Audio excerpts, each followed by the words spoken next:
Peterson. I guess one of the reasons I'm running, Bob did an excellent lead-in on that, was the democratic process. I found out 4 hours before the nomination closing that Wayne Hebert, who's been doing an excellent job representing our area, was going in by acclamation yet again. And I guess at that point, I thought I needed to actually get more involved in the rural community. My husband and I moved out of Dawson Creek 5 years ago. My 2 grandchildren have moved back here, and my main platform, I guess, is balance. When I look out in my window on Bear Mountain, at 1.5 years ago, I could see 2 drilling rigs, 12 different lights and processing plants and activity going on. And I guess I believe in balance. Someone has coined the term economic bubble. I'm going to steal that. And I believe we are in an economic bubble, but I do also believe that we need some balance in terms of our regulation, in terms of our traffic in this area. As each one of you know, as we drove here tonight, is insane. The trucks on the road, I turn off the dangerous goods route daily, and I believe that we are definitely making progress in terms of the traffic, and having our MLA as minister now will definitely be a plus in our area. And basically, there's a lot of things the regional district does that we don't have direct control over, but I think we need our voice in a lot of those areas, whether it's healthcare or traffic or education.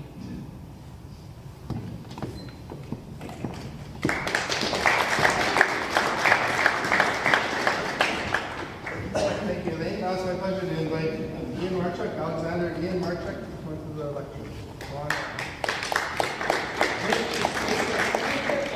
It turned up a bit. I don't think so. I'm not sure how to do that. Can you? Oh, okay. Karen knows that.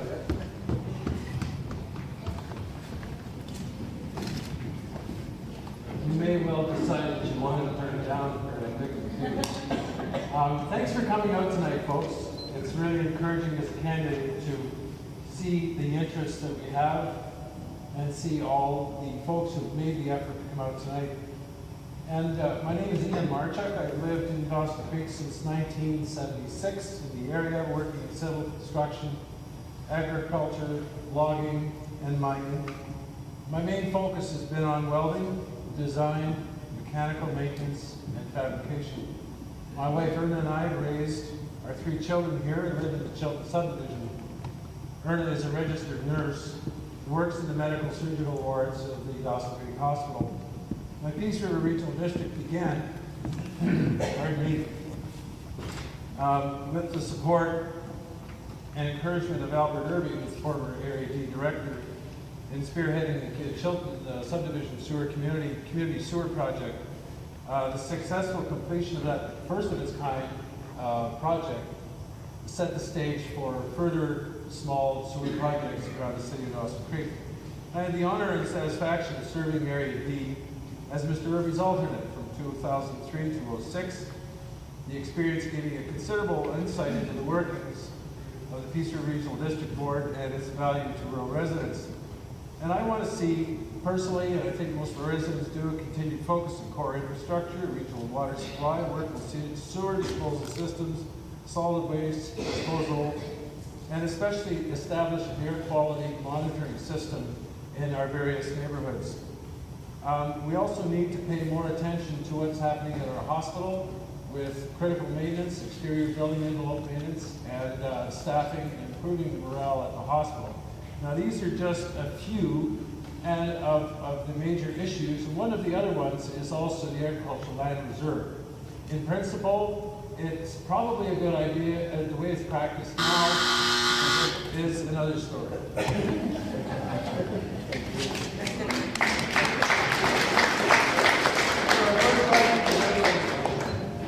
Now it's my pleasure to invite Wayne Hebert.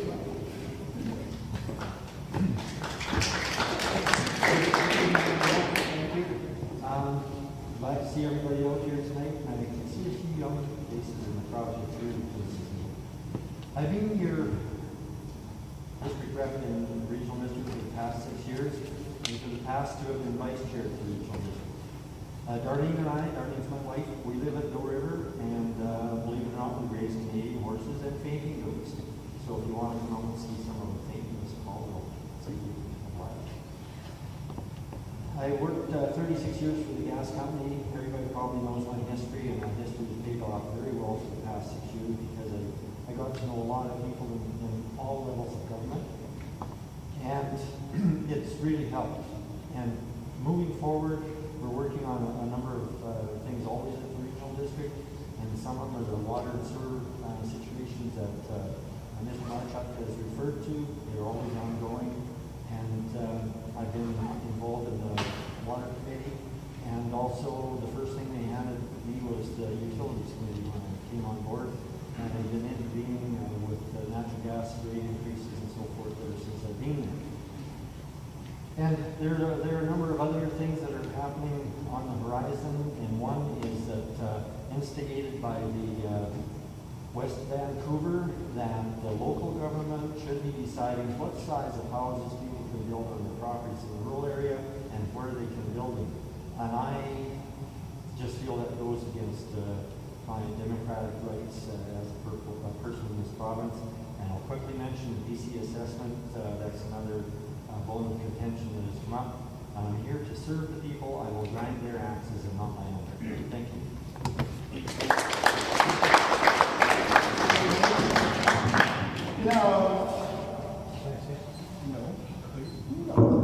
If you hold the mic like this, people out there won't hear you. You have to speak right into it. It's a very directional mic, and people cannot hear you. Thanks, Al. Did everybody hear out there? Yes. But it's the directional mic. Yeah, it is, that's true. Okay, so we'll open it up to questions now. Any questions for our 3 area D candidates? Questions? No? I have a question. Excellent. The gentleman said that the building needs repair for the healthcare, like the hospital. I think the healthcare needs to be fixed before the building gets fixed. You're absolutely right. And in the short time frame we're given for an answer, I started to go a little bit off kilter because the time went by so quickly, and I raised it. And the reason I raised it, because that's one of the symptoms of some of the problems we're faced with the healthcare system, or Northern Health actually, and that is that our capital assets are not being looked after properly. And when the building envelope is allowed to deteriorate, that tells me that nobody's really paying as much attention as they should be to what's going on. The staff morale, doctors and nurses, is extremely low. And you know, the building maintenance that is being deferred or not being done is going to cost us far more in the future. And my concern is that they're going to allow the hospital to deteriorate to the point where they'll tell us that, well, you know, it's going to cost way too much to fix it. Besides, we have this nice new facility in Fort St. John, and so that's where we'll use it. That's where we'll maintain our focus. That was what I was pointing to. So any of the other candidates want to answer or speak to that question? My take on the building maintenance or lack thereof is when you start to cut costs to any business, any facility, anywhere, the first thing that gets cut is the maintenance to that. Because you can go get away without doing the maintenance every year. And that's where they start to save some money.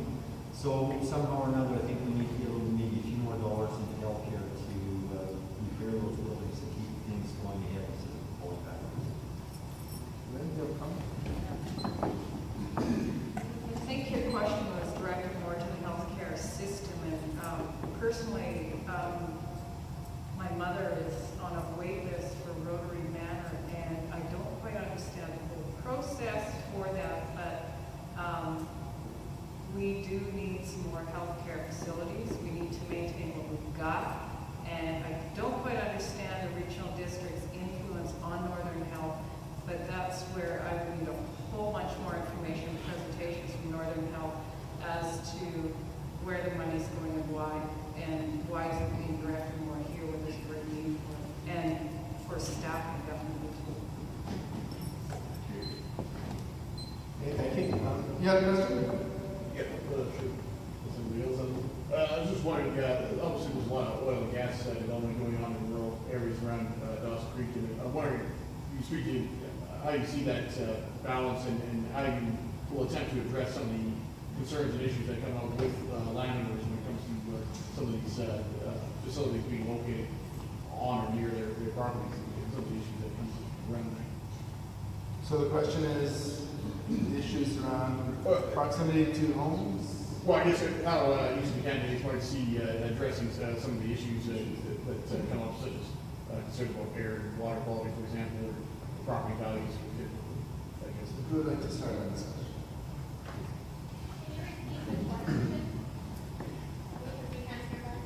Okay, I'm sorry.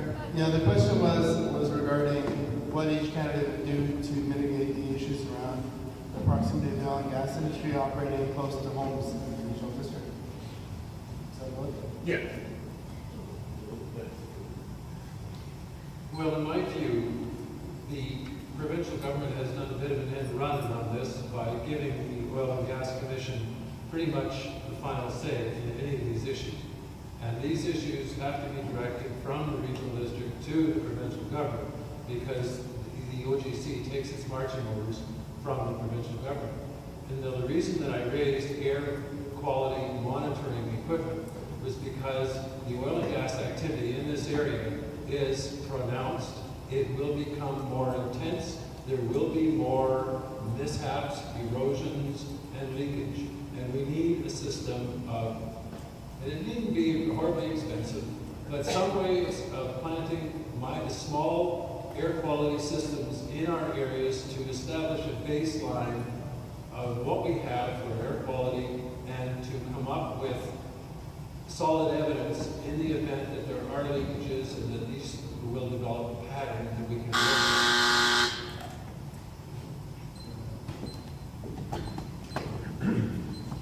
Thank you. I'll try to keep this a minute because it's hard to carry. There has been a lot going on behind the scenes regarding setbacks, safety measures, and so forth that the regional district can do. Like I said to one person, I think she's here in the crowd, being farmers, we plant as many seeds as we possibly can, hoping something will grow. And sometimes things do grow and we are able to achieve some things, like setbacks from residents, not only your place, but the next door neighbor's place, and so forth. And so we are working on it. It's never still, and I could go on about a whole number of things that have taken place, including the size of leases and who gets paid this and that, and the health thing and northern health has been going on with this for some time now. Thank you. I'll just use the analogy, each one of us probably have kids and we've told them to clean their rooms up. And if we just left and did not monitor what they were doing and come back to them a number of times and give them specific directions, when they finally moved out, we'd be using a scoop shovel to get rid of the room where it would be health hazard. I see the regional district working with the oil and gas companies, with the OGC, with Ministry of Energy and Mines, again through communication, looking at the regulations we've got. I went online to try and look at them. I didn't read through all of them, I have to tell you.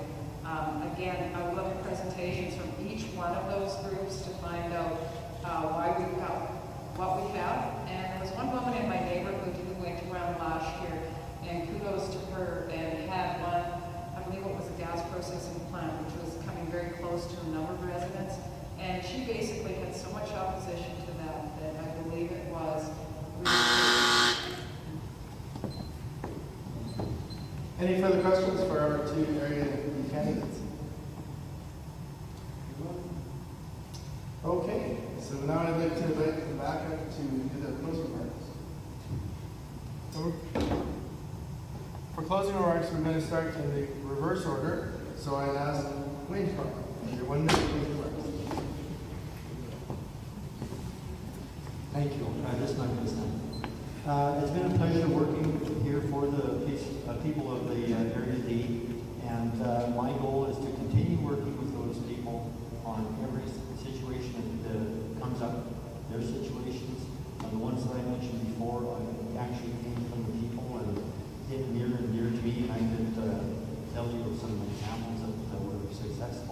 past. And like I say, I look forward to working with you and carrying on in that manner. Thank you.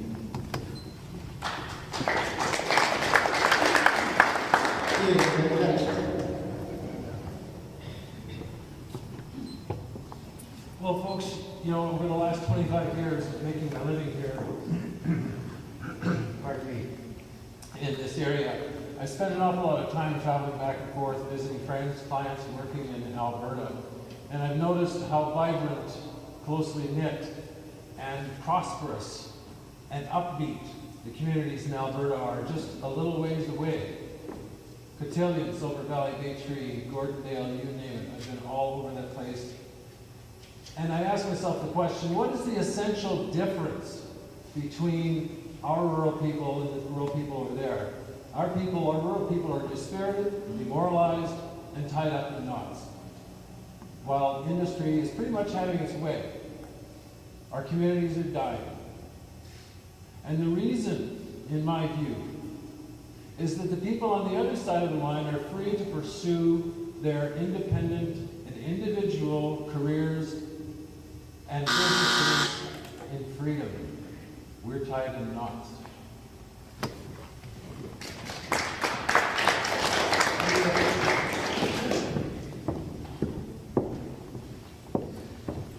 I guess I'd just like to close with information is power.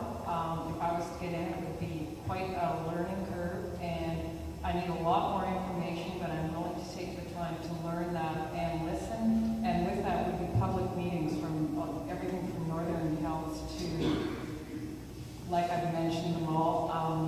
I think our nature here, our recreational areas for our kids and my grandkids is very important.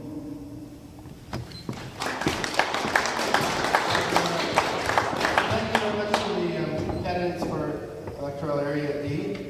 So Alvin, is this working better now with the microphone like this? Better? Everybody can hear better? Okay, thank you very much for that tip. That was good. Can I ask my pleasure to invite Jerry Lynn Shembri to come up. She's the candidate for Peace River Regional District Area E.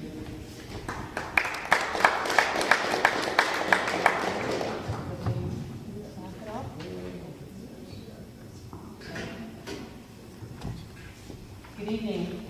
One of the things that I've noticed and come to love about local politics is that the people who do this do it out of a passion to serve their communities and to make a difference. While we might have differences of opinions, everyone here is running because they truly desire to make this region a better place. So how do you pick an area director or town councillor when all of these people running choose to serve the people? One place we can start is to look at what the person has done before. While past behavior is not a guarantee of future performance, it's like the old saying goes, it's hard for a leopard to change its spots. If someone has worked passionately lobbying government for change, if someone has a proven track record of advocating, if someone has been the first person to roll up their sleeves and get to work, there is a good chance that this person will work hard for you in the future as well. While this is the first time I've run for Area E, I am in no way a stranger to Peace regional politics. Having served as council and deputy mayor for the District of Tumbler Ridge for the past 2 terms, and as an alternate on the Peace River Regional Board for the past 3 years.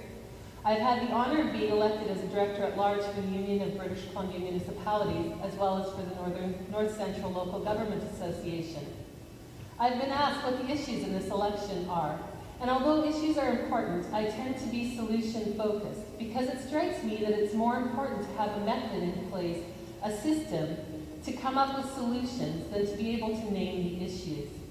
In Tim retiring, Area E has lost a strong voice and a man with amazing knowledge. He will be difficult to replace. But I bring to this table my own experiences, my strengths, and I will be a strong voice for Area E and the Peace River Regional District. So vote for Jerry Lynn. I'm a woman you can look up to.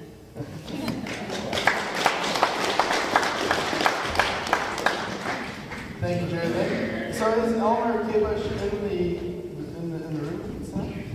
Is he the other candidate? So any questions for Jerry Lynn? Bring it on.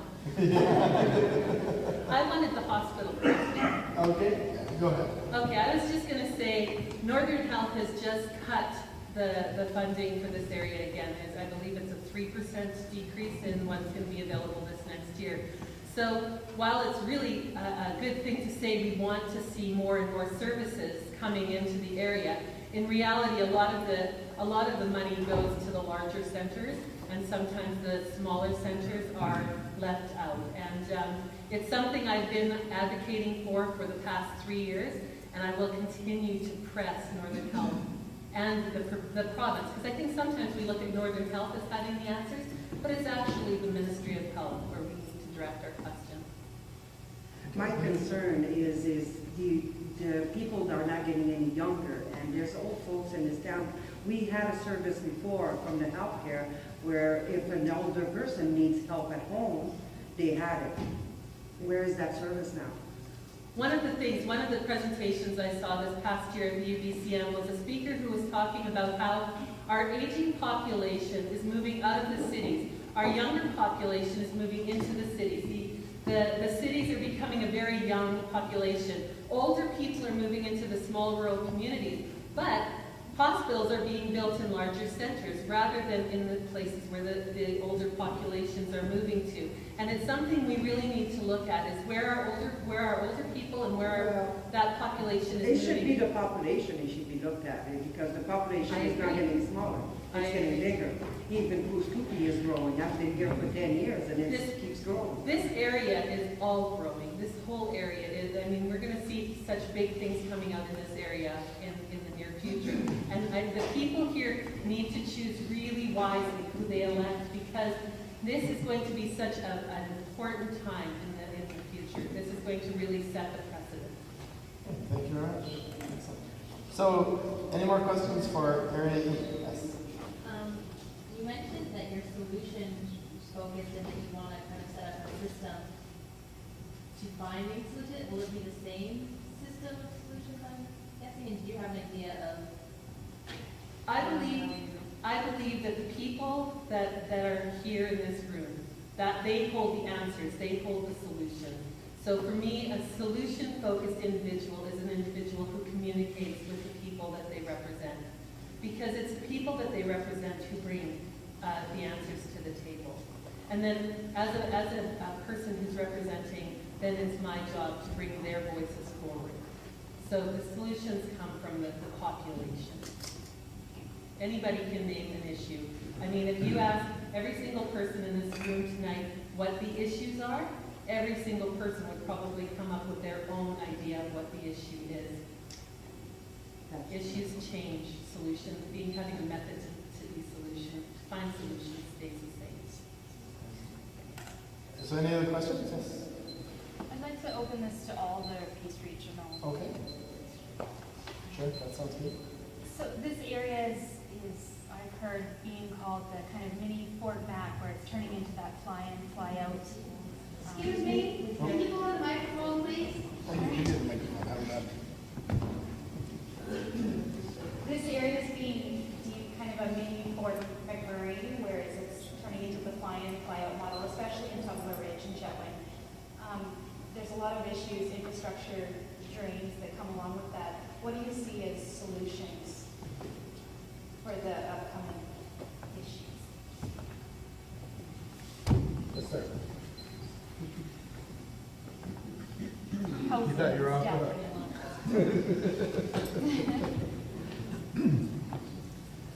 Yes, presently, all of the communities within Area E, Area D, Area C, Area B, there is no room at the end.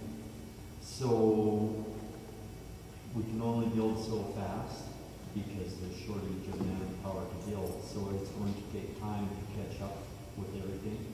And if this the gas discovery, kind of settles down in Hampton and is doing, 30 wells a year for 30 years or something. I don't know how many years exactly, but that's all they're going to be drilling. Where before they were in the 50s and 60s. So they have slowed down a little bit. So maybe the infrastructure can catch up to the people that are out there.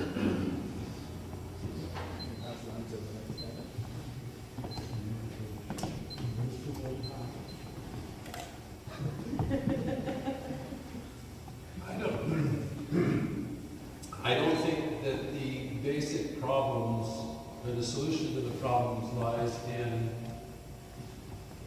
providing more hotels, more housing. I think the solution lies in providing more land base. Our communities are dying. Our communities are dying because there is no room to expand.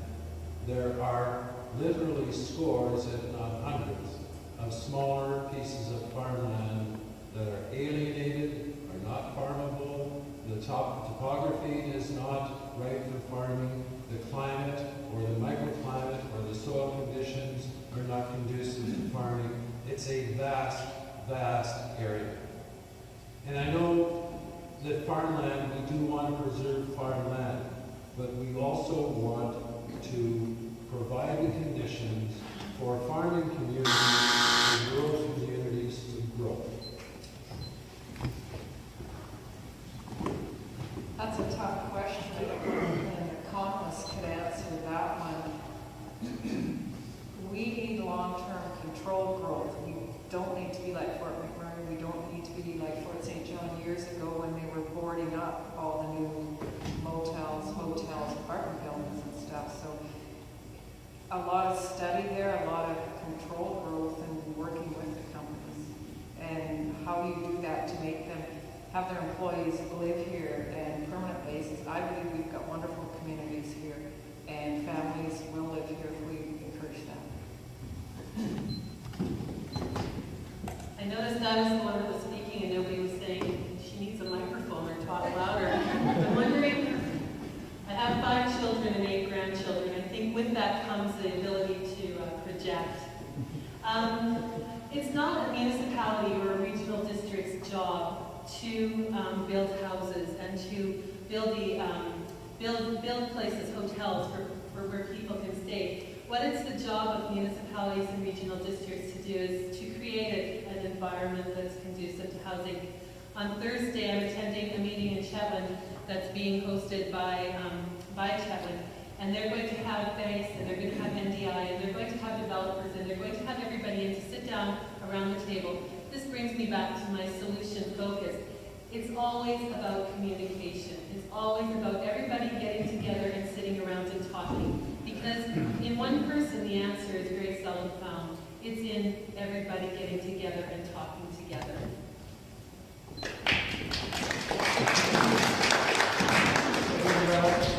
All the candidates. Any other questions for our regional candidates? All right.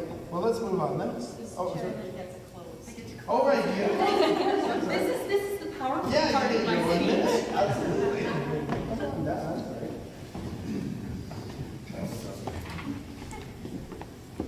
Oh my, I'll use this one, that's okay. I can bend. Okay.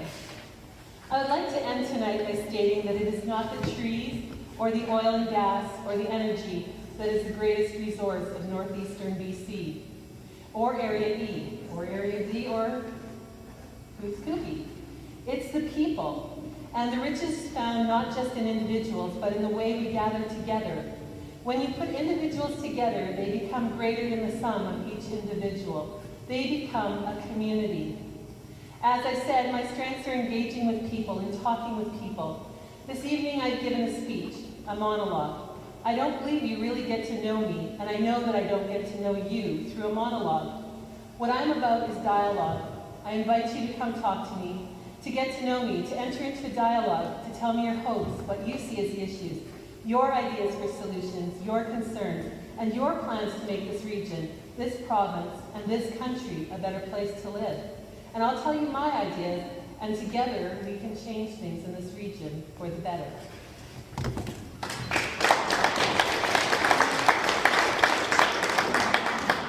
Okay, thank you very much. Candidates, that's great. So now I think we'll go to the council for the Village of Pluscoopi candidates, and we'll end with the mayoral candidates. And so our speaking order tonight is Red Merrick is the first speaker, Carl Salen is the second speaker, Colleen Evans is, Gerda Cutt is the third speaker, Jonathan Simmons is the fourth speaker, and we'll end with Colleen Evans. So please, Red Merrick, please come up and present your 2-minute opening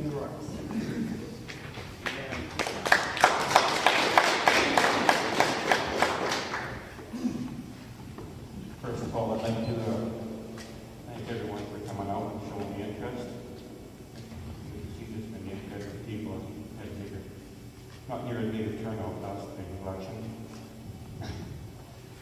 I guess this is the time of year when we brag about what we've done and promise what we're going to do. We've had a very busy 3 years in the last 3 years, and had a lot of obstacles. I'm quite pleased though we've had a lot of, we've achieved a lot, I believe. We had a new fire hall that was actually started with the previous council. We've got a new water tower, which put Pustuki in,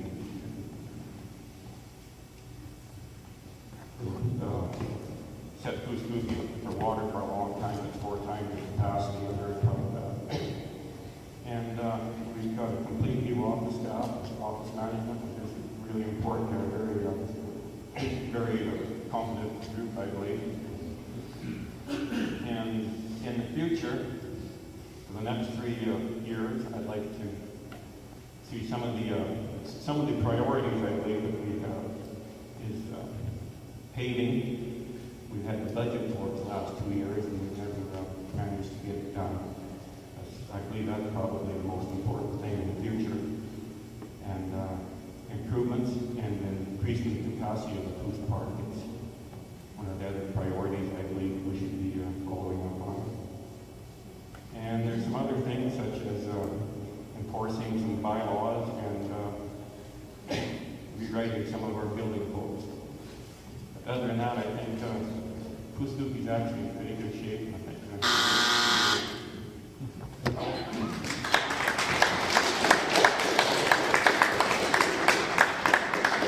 Thanks, Rick. Now it's my pleasure to introduce Carl Salem.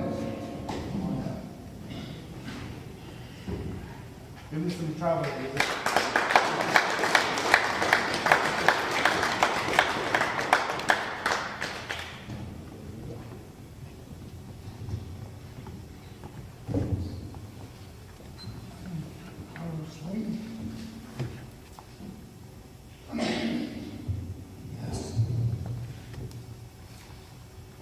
I like to see the roads of the river every time around, everything. But we seem to be getting the worst of Calipari all over. But I see that helping around Pustuki out there can be a better place to live. Yes, and upon that goes all of the gas and going up all the time. And it seems like a lot of times oil and gas going up. The services are not paying their primary. Yes. And upon that goes, I like to see a lot of people getting involved with that water and gas users. Yes. And upon that goes, I see a lot of people know me for a long time. I have things to do with everything else. And upon that goes, it's nice to see all the people in this group coming out. And upon that goes, and have a nice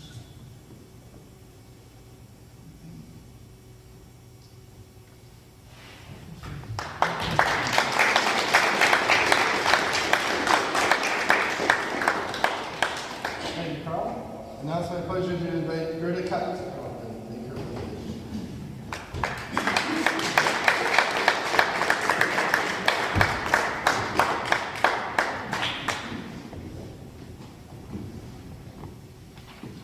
Good evening, everybody.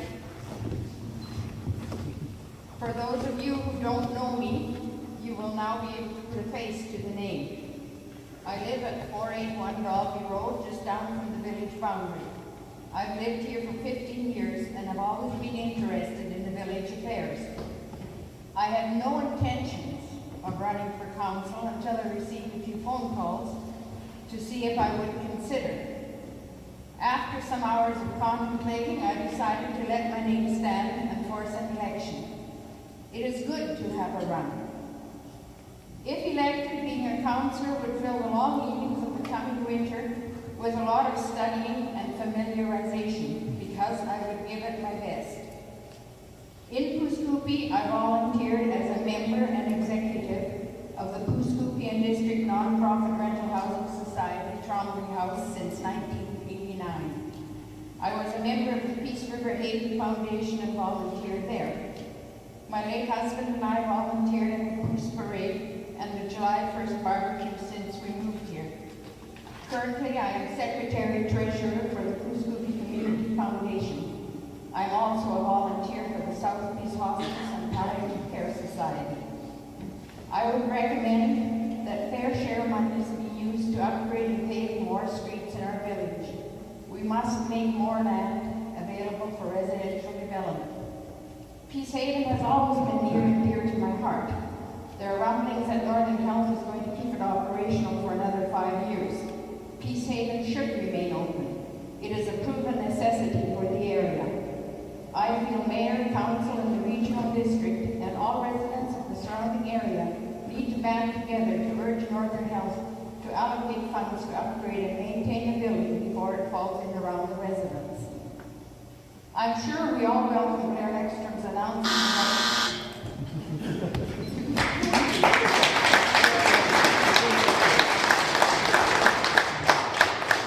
I love to hear the buzzer. That's great. Thanks for that.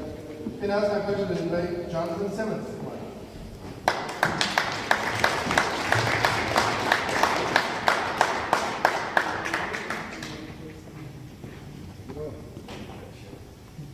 How's everyone doing? All these young folks out here. My name's Jonathan Simmons, for those of you who don't know me. I've been in this area for about 25 years. Yes, I'm 30. So yeah, I went to elementary school here. Growing up, it always seemed like there was so much to do. There was slow pitch baseball, there was this, there was the jamboree, go smooshing on 2x4s. And now when I look back 20 years later, there's really nothing going on, it seems like. I got one kid, another kid on the way. Be nice to set some roots in this community. When I was 6 years old, what's the population of Coos? 800. 20 years later, what's the population of Coos? I don't know, 800. And meanwhile, Dawson has gone from 8,000 to 12,000 or who knows what. So I think Ian and a few other people raised a lot of good issues. Do we need more hotels where people can fly in and stay there and leave? No, we need to make this a place where people can actually come and live, where there's more than a gas station and a hotel, right? You got to make it so there's some facilities and land to build new housing. I mean, where are people going to live? There's been one new subdivision in Pooskoopi in I don't know how many years. So I mean, these are all issues we all need to deal with, and I'm not much for politics, but I am for progress and solutions. So I'd say that would be my platform. So, thanks a lot.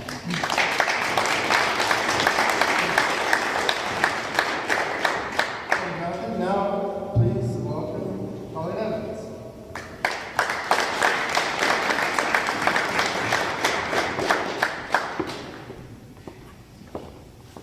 Hi, good evening. My name is Colleen Evans, and I've lived in Coos for over 20 years and look forward to helping move Coos forward by serving on the village council. A little bit about myself. I'm married and with 2 children, and I previously worked in the care home in Coos, and I now currently work for a local oil field company. I serve on the Community Futures Board and also on the Pooskoopi Library Board. I'm aware of the changes that have taken place in Coos and the surrounding communities. The oil and gas is very important to us. However, the prevalence of it has caused a unique issue here in Coos. I've seen our community expand with the past 20 years, and it is nice to see the veteran community that Coos has coming, and it is my hope that we continue to attract the long-term residents. Poos needs to be a warm, safe, and welcome community. A community that is attractive to businesses, young families, and retirees. Some issues that concern me in Poos is dogs running loose in the streets.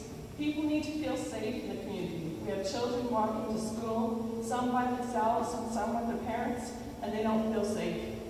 Adults have resorted to carrying bear spray and walking sticks, and this is wrong. A community is supposed to be a safe haven. We need to implement stronger bylaws and follow these actions and to fix the problems and make it a safe environment for everyone.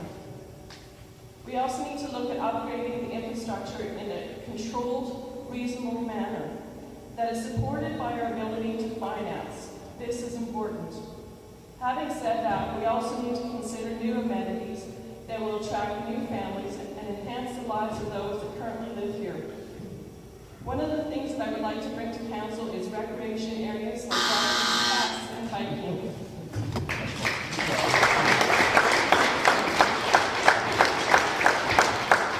Thank you very much, everyone. So now we'll open the floor up to questions for our council candidates. So I'll bring the microphone down so you can pass it around amongst yourselves.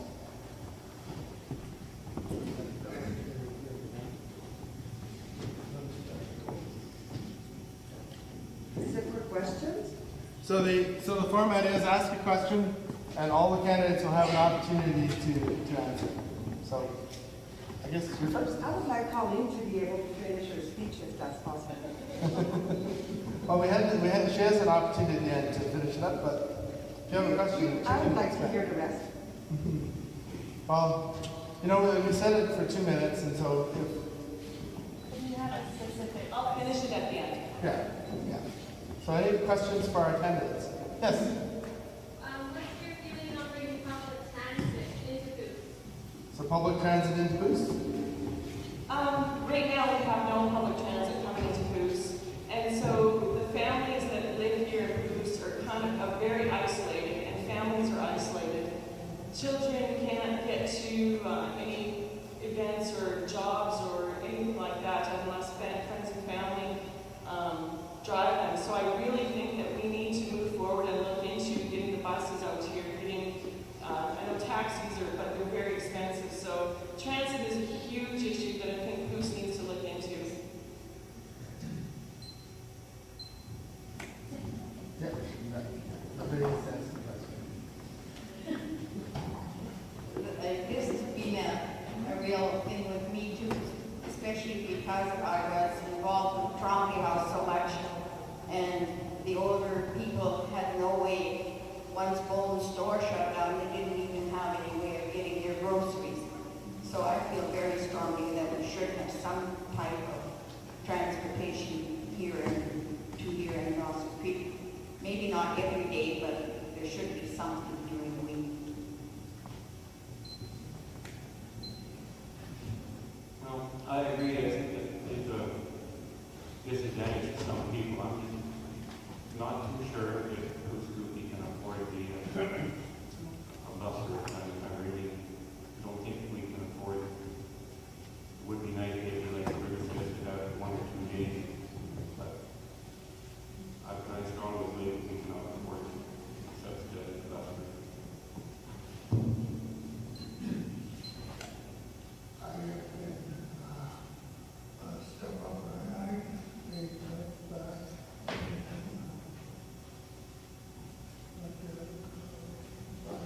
only have green home, that's it.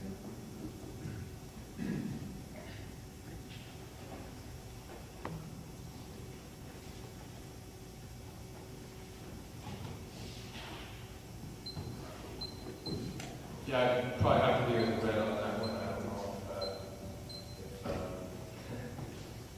if it would be warranted, or not warranted, but if it would be feasible to do that here. Although it would be nice if we had some other amenities like the grocery store, so maybe we didn't have to use the bus. That's a good idea. Okay, thank you. Any other questions for our candidates? Yes. Oh, you got to ask. what are we gonna do then? Are you gonna bring the antenna center to Goose Goose Q? Are you gonna bring everything that's available in Dawson? It's getting closer and closer. Pretty soon there's going to be nothing between Coos and Dawson. Well, we call it a village, there's a reason we call it a village. I think we want to stay a village. So I think the question's been answered actually. So, yeah. Any other questions? Way in the back there? I have younger children who walk back and forth to school, to the public library. I was just curious to what your guys' outlook or look and feel is on having them cross a major highway. Have you thought about improving or any ideas on how to improve that problem? So a better crossing for the highway? Okay. So we can start with the first at the end and move back. I'm not sure what to say on that. I mean, again, it comes down to no matter where you live, there's going to be situations where your kids are going to have to cross. It's up to the parents whether they're going to let their kids cross that highway alone or not. Pardon me? Okay. I was saying, that's a hard question to answer, but I would say you're always going to have a situation where there's going to be a risk, and I would say that'd be up to the parents to decide if they're going to allow their child to go across the highway on their own or not. Even though the elementary school is on one side and Appleton is on the other? So it's kind of like Taylor, it's like that too, right? Where you have the highway going through the middle of the town. So Dawson Creek has sets the light right on the highway. yeah. So is there a crosswalk across the highway? And is that even the village of Moose's responsibility, or is it the highways? There was one crosswalk, and it should have the lights. Yeah. There's no answer to that question. Well, to make things even worse, we're getting more traffic now. We have heard it's going to twin the highway eventually, so I really don't know who's Goofy's in a bad position now. If we had a crosswalk with a light to stop traffic, you realize that it only takes 3 or 4 vehicles until they pile up on the hill coming in the booth. And in the wintertime, you can't have that little truck stop. It's a difficult situation. I think probably for the short term, our best bet would be a crossing guard that we have, and maybe increase that. I really don't know the answer when you grab it where you have half the town on each side of a very busy highway. That was part of my speech when I got cut off. I was going to say, we should start planning now when Blair Ekstrom announced the twinning of the highway because of our school, the sharp corner, etc., the hill, and something has to be done. But we don't know what, but I think we better start really thinking about it now, and we need everybody's input for it. I feel really strongly about the crosswalk. There's a lot of people that live in Coos, a lot of young families, a lot of young families that we want to bring into Coos. We need it to be safe. Right now, it's not safe at all. The crosswalk guard is not a safe man. She's only there for 20 minutes in the morning, 20 minutes in the evening. That's not enough. The kids have playground, the library's open until 8 o'clock. It's dark. Somebody's going to get hurt and somebody's going to get killed on the highway, and that's probably what it's going to come to before something is actually done about it. I think that we need to strongly look at this. It's a community, the highway's in the middle, we need to really do something about it. Even the flashing lights, the speed signs, the something that enforces it, and people can see it better. Right now, it's non-existent, somebody's going to get hurt and it's going to be bad. Another question right here? Well, this is just a suggestion. I wonder if anybody's ever thought of an elevated walk like we have in big cities over top of the highway. They refuse to do it. So is that something that you guys would like to speak to? Yeah, I'd like to speak to that. Pass it down to. this matter of the crosswalk, of course, we're dealing with provincial authority here. But for several months, I dealt with the highways man in Dawson Creek. And we were arranging for speed signs and those type of things and various improvements to slow people down. And about 2 weeks ago, all of a sudden, he wasn't the man anymore. And so it's been start all over with another fellow, a brand new fellow. And that's the kind of problems you face with that. But it has been chased around. But, you know, when highways does that, and they just flip-flop in every direction, not to spend another nickel if they don't have to. Any other questions for our candidates? Yes.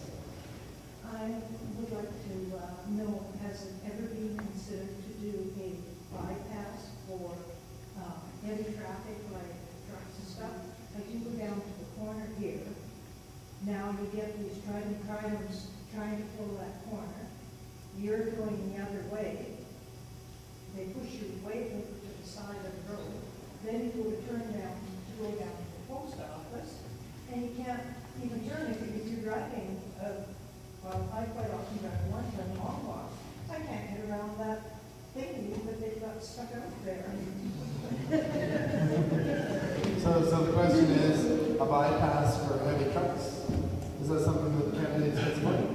I know that they have a trucking route on the old elevator road, and that's even being blocked right now by the new housing complex that's in there. So,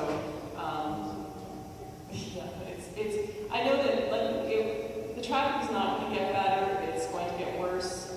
We really seriously need to look at making some sort of avenue. You know, there's no way that we can say right now, but I know it needs to drastically be looked into because it's going to be. It already is terrible, and it's just going to get worse.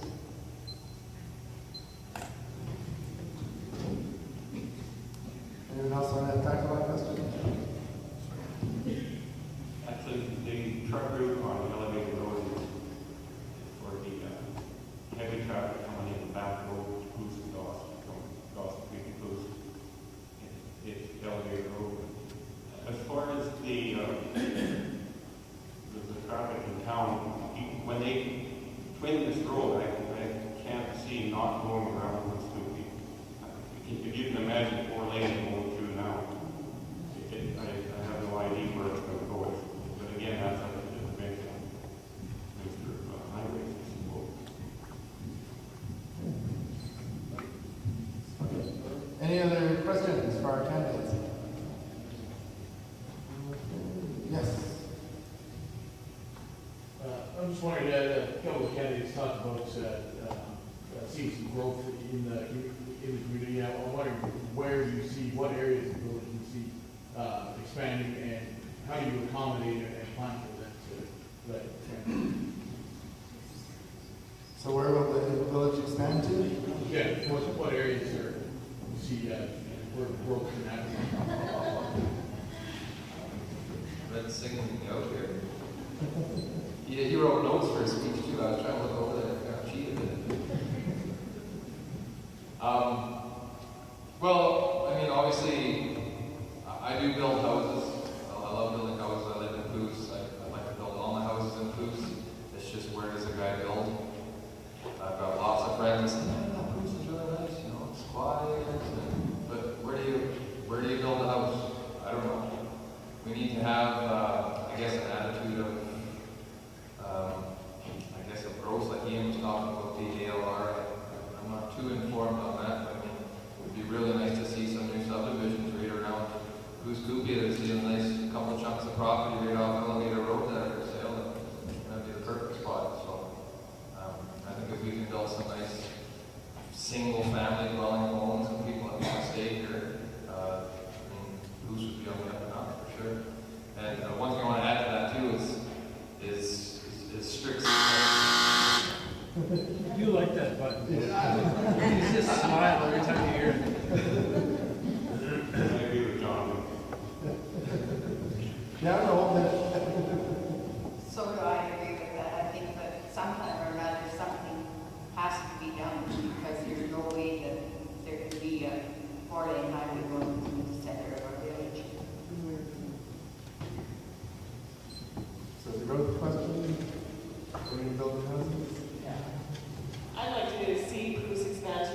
too, but I want to be able to keep it a close-knit community, not, like, still have the village feel, yes, expand, yes, maybe put some new housing, put some new families and stuff in here, but I don't want a big, huge town. I don't want us to connect to Dawson.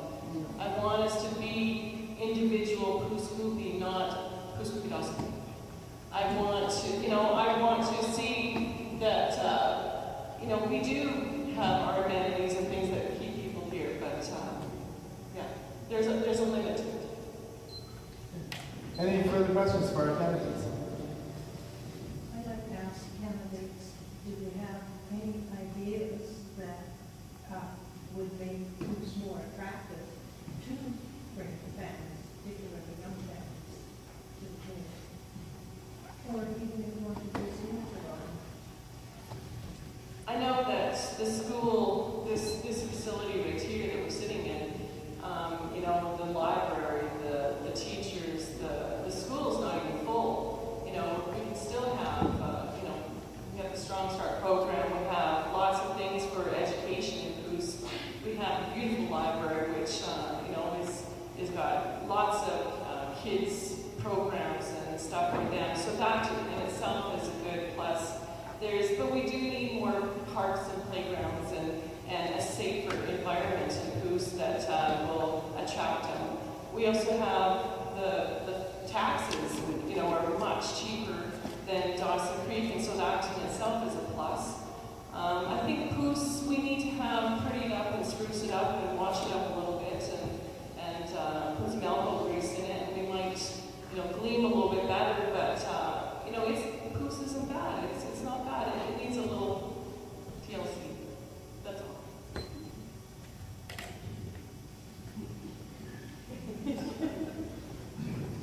Well, I think that there's the soccer fields, the baseball diamonds that are not being utilized. I don't know whether that's because people aren't interested, whether kids don't want to play the sports or what, and I don't know about, I guess I'll learn if I get elected what the parks are all about. The one right next to the village office, I quite often see children playing there, and I think that's very good. And we'll see. I believe a lot of your recreational facilities in Dawson Creek are so close that as far as recreational facilities, I can't see expanding many as far as making it a more attractive place to live. I agree with John that maybe some small retail, such as small restaurant or something like that. Something that people won't have to go to the Dawson Creek for everything they need. Maybe a garage.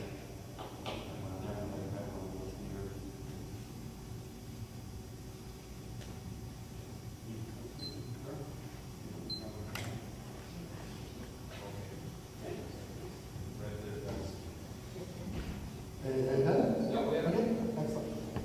So, any more questions, or should we have them come up for their closing remarks? So I think for closing remarks, we're going to reverse the order. So I'd like to invite Paulina to come up and your final 1 minute. Please welcome Paul.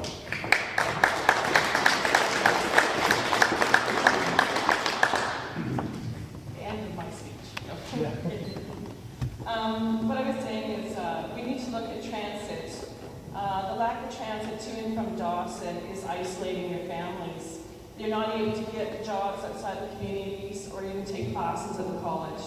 Residents of Coos must have vehicles to live here, and in order to get groceries, get to appointments, and have a job, they depend on family and friends to drive them. This needs to change. I would finally like to address the heavy traffic on the Coos Highway.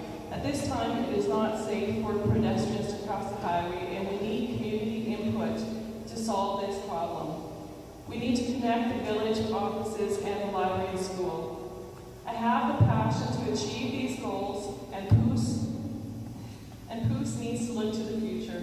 I believe that with hard work, communication, and working with other interest groups, we can have a balanced, progressive community, a community we can be proud call our own, as proud of it tomorrow as we are today.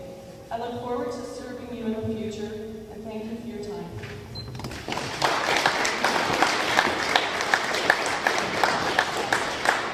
Now we invite John Simmons to come up for his final 1 minute. Come on down.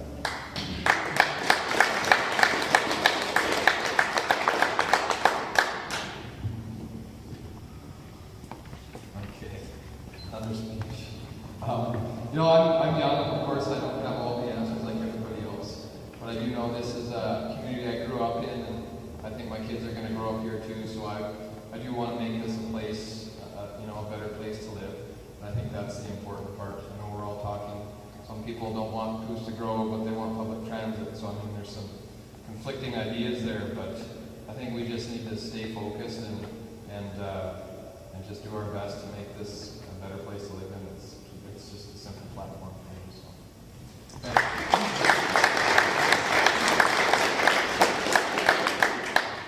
Simple is good.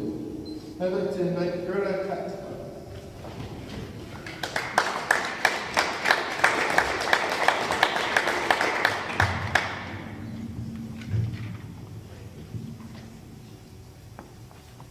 I too would like Coos to be a safe place to live, and I can't see that we will ever get a grocery store here again because they can't compete with the big box stores. And otherwise, the same with transportation. The older people definitely need a means of getting to the doctors and get the medications and so on. Another thing I'd like to see is, Coos is one of the oldest communities in the South Peace.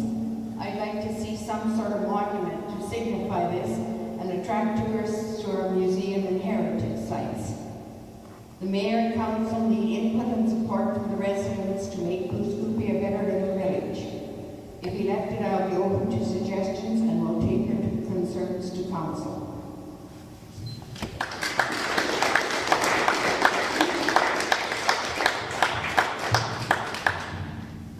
I'd like to invite Carl Salem to come on up.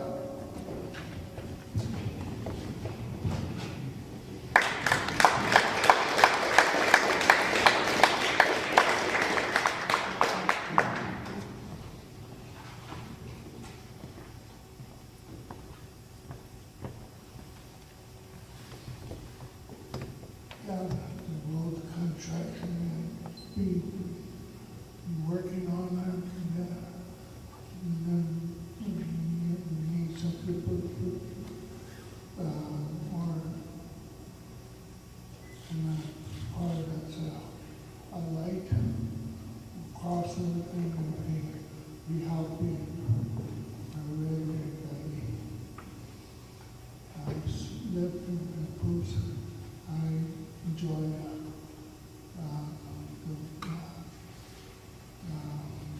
ice cream and everything else. And I had to do the things and everything else. And I thought I like this and more people doing everything else. So that's all I have to say.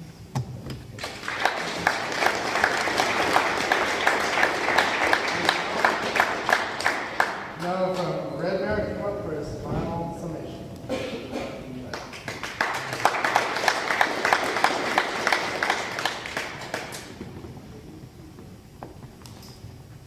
First of all, let's start with Coos, not Young. Oh, I'm sorry.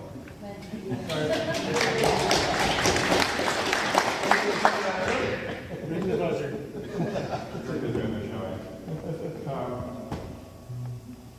I feel really good about this election because everyone up here is basically the same concerns and vision for Coos. And I think regardless who gets elected, it's going to be another good 3 years.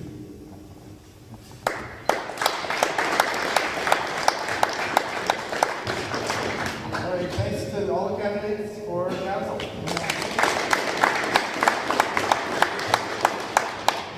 I'm sorry, Gerda, for mispronouncing your name. I was going to call it Hagen or Hagen or something.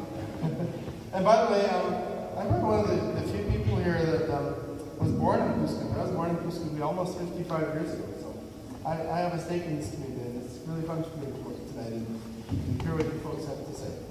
So now it's my pleasure to invite our mayoral candidates to come up, and our first speaker tonight is Lyman Clark. So please welcome Lyman.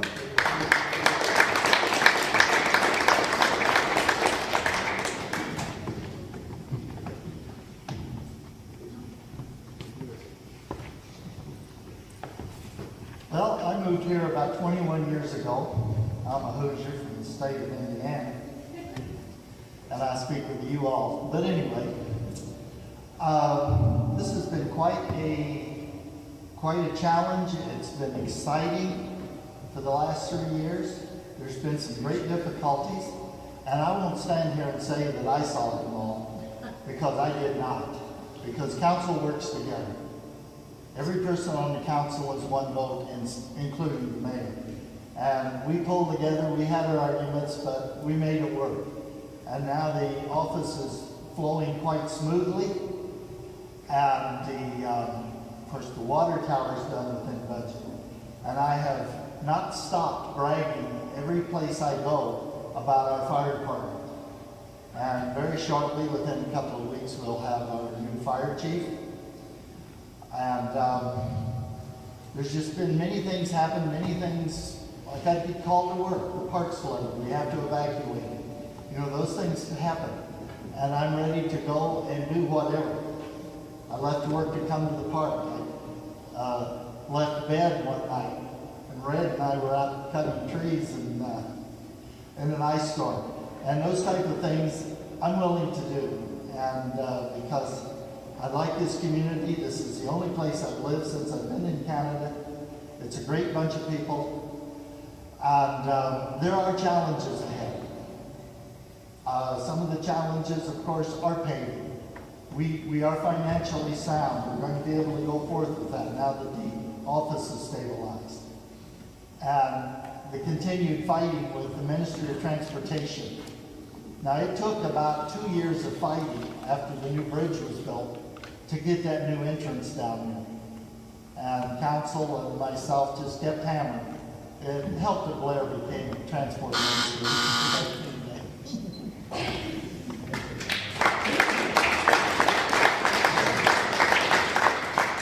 Now it's my pleasure to invite Larry to come up.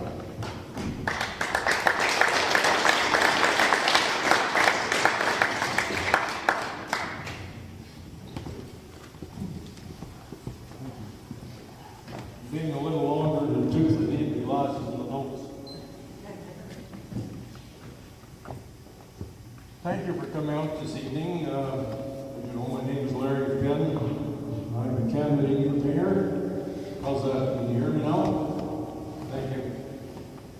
I'm retired, living in Pouce for the last 4.5 years. Presently a member of the Pouce-Coupee Museum Board. Also organizer of the July 1st barbecue. And president of the Pouce-Coupee Community Foundation Society. I hope to see Pouce-Coupee continue to grow and be a safe place to retire, raise a family, and do business while keeping our tax base as low as possible.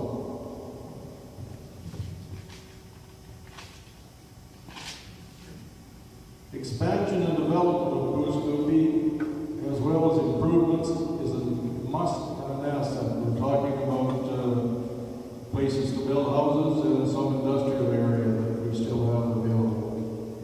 My wife and I moved here in 2007. My parents and grandparents were early settlers in this community. I started school at Pouce-Coupee, as a matter of fact. I have been a resident of the Peace River country all my life.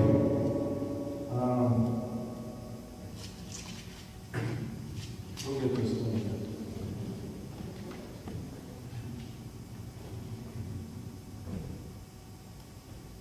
Some of the projects I've been working on in the Mattapan Council is cleaning up the park after the flood.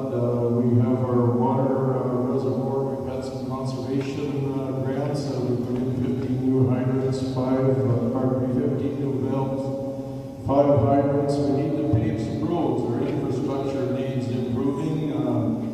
But essentially, the Pouce-Coupee is a healthy, great place to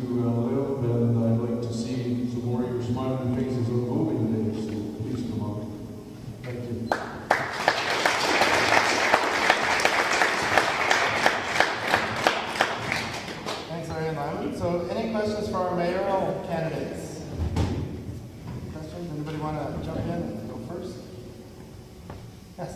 Actually, something that's been on my mind for quite a while. We live up in Oakville, and we're only 2 blocks off the highway. We have a real bird's eye view of what happens with the traffic coming out of the industrial park. And what kind of tweaked my memory about that was Lonnie mentioned about the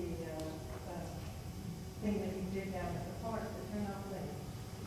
Is there any way that the community could have an influence on highways to do something for some turnout lanes up at that intersection with 57th Avenue and the highway? There's going to be a wreck there, believe me. I invite you guys to come and sit in our dining room and watch. We know what goes on for sure. Highways did some staking out. They're in the engineering process of putting slow down and turning lanes there right now, is my understanding. And if you remember, there was quite a lot of wires with little orange flags on them this summer sometime, and that was their preparation for their engineering study. Also, in regards to the access to the school, I'm proposing, and we've discussed this with some members of the Department of Highways, a new sidewalk that will extend from the school crossing to 55th Avenue and make a left turn up into Doak subdivision, as well as some de-acceleration lanes coming in from the Dawson Creek area, so we can turn up 57th and 55th. That is an ongoing project that is part of the Bruce Park expansion and the entrance down there, and a lot of that will be addressed and completed next year, so we're told. Back in the back there? Do any of the mayors going to do some paving? I heard that there's money for paving now. Any areas in particular you have in mind?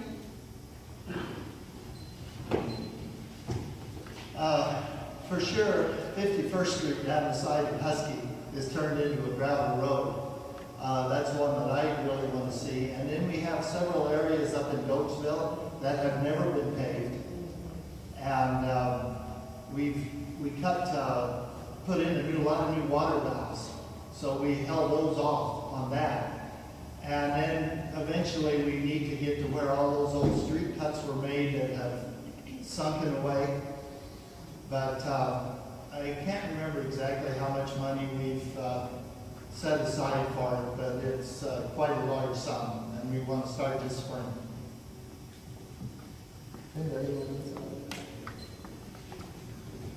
I believe that the paving has been lax in Bruce Coopy simply because the desire to have it done is not been taken.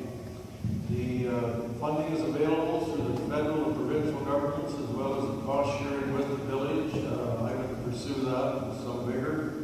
I think that there's not a street in Bruce Coopy that shouldn't be paved or one that shouldn't be improved upon.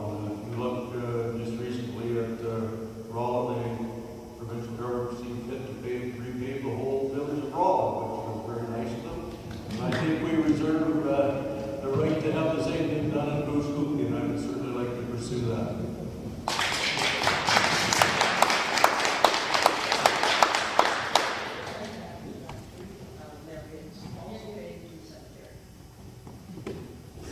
Yes, that's great. And we would like to see, like I said, some of that money spent on the south side of the Pouche River as well. So we did ask the oil company if they would pay it because they are the major trucks on the highway. And we're having a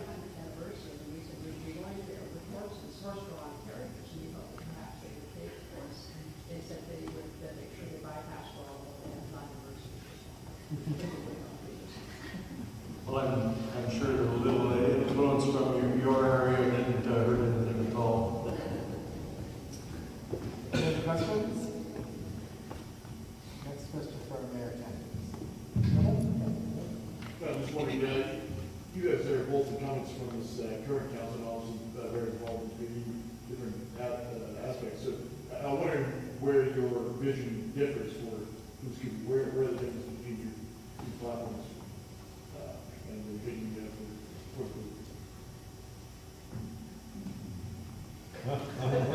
I'm afraid you'll have to make that decision after the speeches are finished. Well, as I personally see it, it boils down to management style. Because we are both determined, and whoever wins, I feel Bruce is going to go forward. And I think it's management style, myself. And there's things I think about and work on. There's things he, worked a little differently, in a different manner. But, we're both dedicated to going forward. Make no mistake, Bruce is in good shape simply because it's been taken care of over the last number of years, and you have to give the president and the past council's credit for that. But in the expansion of Bruce Goopy, we need to look at the development of new subdivisions, things of that nature, and I firmly believe that any development that's done in the village of Bruce Goopy should be done at the cost of the developers, not at the cost of the present taxpayers. And this is where I would move forward in that direction.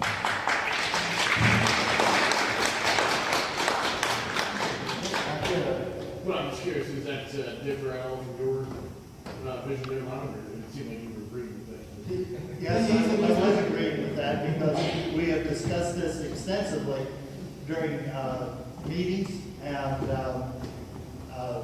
myself and Larry and Councilor Merrick all agreed that we need to have the contractors come in and under strict supervision, so we don't repeat some of the errors that have been made in years past, and build some fine divisions, because there is some land available.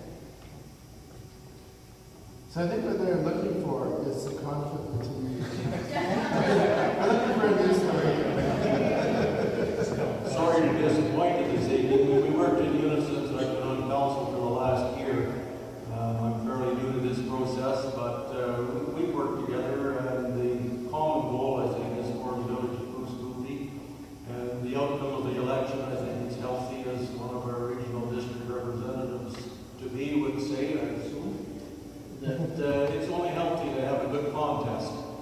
And that's really, I think, the difference here is maybe a little bit in the style. And my roots are here. My family's been here forever, and I'd like to see the community grow in a controlled, manageable fashion.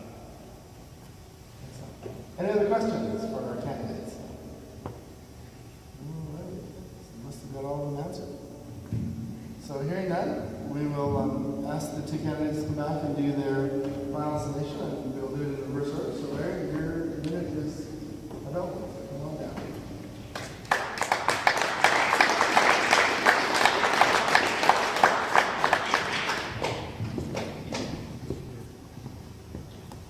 I believe that probably my experience in the agriculture, construction, transportation industry would be an asset to the development of Bruce Goopy. We have some issues here that can be addressed through that. I'm retired. I have the time, the energy, and the capability, I believe, to help develop this community into something that we can all be proud of. And for that reason, I am letting my name stand. Thank you.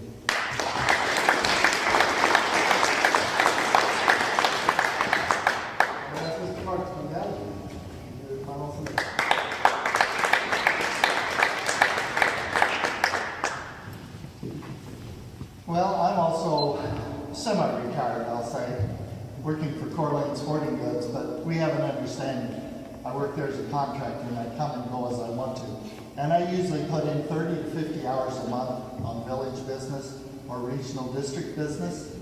And I'm very strong for the regional district voice, because things come from there and boil down. And many committees and so forth that I am on, with the Northern Corridor Development Corporation, which is bringing, trying to coordinate all the transportation modes over the next 20 years. in the north, and various funding organizations, government funding, and the Northern Medical Program Trust too. Bring northern kids into medical school at Prince George.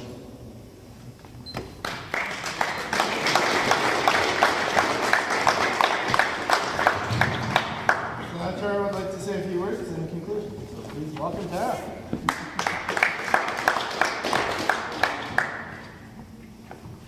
Hi, everyone. I'm Tara Morgan, the Executive Director of the Dawson Creek Chamber of Commerce, so thanks for coming out tonight. I moved to the Peace area a year ago, completely by choice, believe it or not, from Victoria, by myself, just because I love this area. I've been here, my sister was a surveyor for 2 years, and I came one day and fell in love with it. So, you know, I come here and I see what's going on.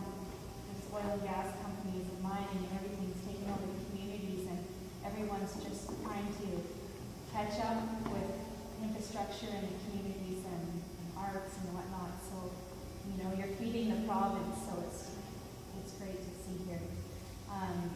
For all the candidates, thank you so much for coming out and doing the job that you do. You know, a lot of people say that they go to the meetings and, you know, it's every 2 weeks or a month or whichever it needs to be, or they go to a conference once a year, but it's so much more than that. I see the packages come to my email every week, some of them hundreds of pages that they have to read through. And so, you know, it's very commendable that they stand up and are willing to do what needs to be done for your communities. So thanks to the Rutledge of Toastmasters and Bob Hogan for moderating tonight. And finally, thank you to all the candidates for being willing to step up and give their time and make this area a better place for us all to live, run businesses, and raise families. Being a councillor, mayor, or director is a huge commitment, and the Chamber of Commerce board and staff, thank you all for that. And thank you all for being community members that care. So again, thank you all for coming.